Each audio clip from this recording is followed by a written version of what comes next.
साथ में बैठ के प्रेस वार्ता करने से विपक्षी एकता अगर होनी होती तो आज से 10 वर्ष में ये काम हो गया होता। नेताओं के आपस में मिलने से विपक्षी एकता नहीं हो सकती। नमस्कार, आप देख रहे न्यूज फॉर नेशन और मैं स्वाति पांडे आपके साथ। और ये उनकी भूल है कि वो सोचते हैं कि 1977 में इंदिरा गांधी की सरकार विपक्षी एकजुटता के वजह से गई थी। ऐसा कुछ नहीं हुआ था, कभी भी ऐसा संभव ही नहीं है कि विपक्ष अगर एकजुट हो जाए तो सत्ता पे से किसी को खिसका सकती है या सत्ता में से किसी को हटा सकती है।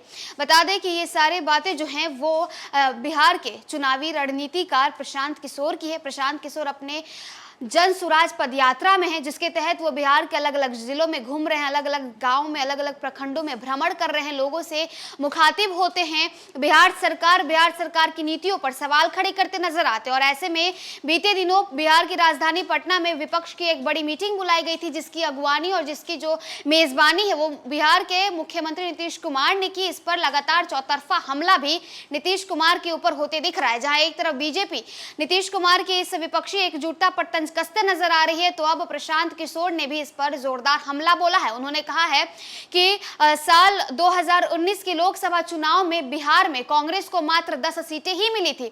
अब बताएं नीतीश कुमार और तेजस्वी यादव की 2024 में कितनी सीटें ये कांग्रेस को देंगे। और ये इनकी बेवकूफी है, ये उनकी भी बेवकूफी है। और वो लोग ना समझे जो ये समझते हैं कि महागठबंधन या कोई भी विपक्ष अगर एकजुट हो जाए तो किसी को भी सत्ता में से हटा दे। 1977 में इंदिरा गांधी की जो सरकार है वो विपक्षी एकजुटता की वजह से नहीं खिसकी थी।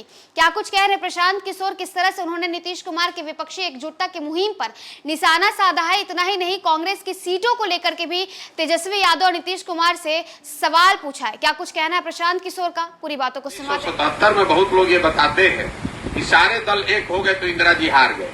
ये जितने लोग बता रहे हैं वो बेवकूफ है।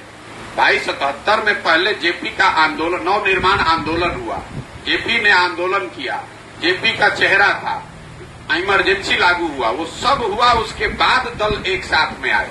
अगर नवनिर्माण आंदोलन नहीं हुआ होता, जेपी आंदोलन नहीं हुआ होता, इमरजेंसी लागू नहीं हुई होती और सारे दल एक साथ आ जाते तो इंदिरा जी को हरा देते। साथ में बैठ के प्रेस वार्ता करने से विपक्षी एकता अगर होनी होती तो आज से 10 वर्ष में ये काम हो गया होता। नेताओं के आपस में मिलने से विपक्षी एकता नहीं हो सकती है। मैं उस क्षेत्र में करीब 8-10 साल तक सक्रिय तौर पर मैंने काम किया है।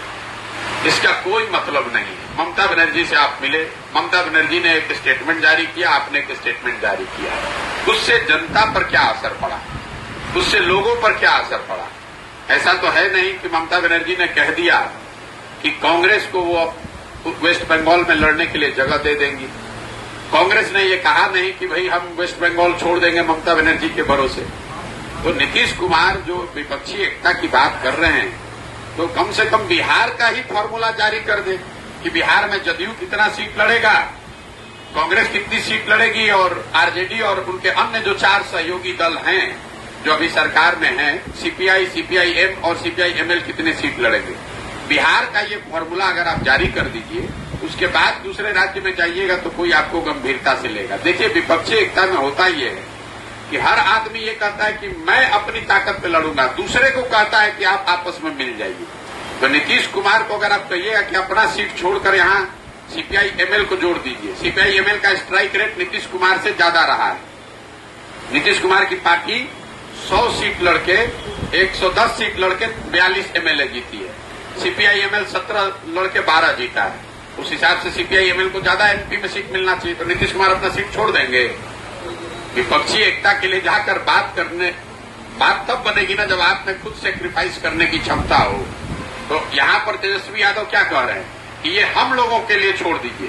कांग्रेस पिछली बार यहाँ 10 एमपी का सीट लड़ी थी, तो तेजस्वी यादव और नीतीश कुमार ये घोषणा कर दे कि इस बार कांग्रेस कितना सीट लड़ेगी और कांग्रेस उसको मान जाए, सीपीआईएमएल मान जाए, तब ना एकता की बात होगी। तो इसका क्या मतलब है?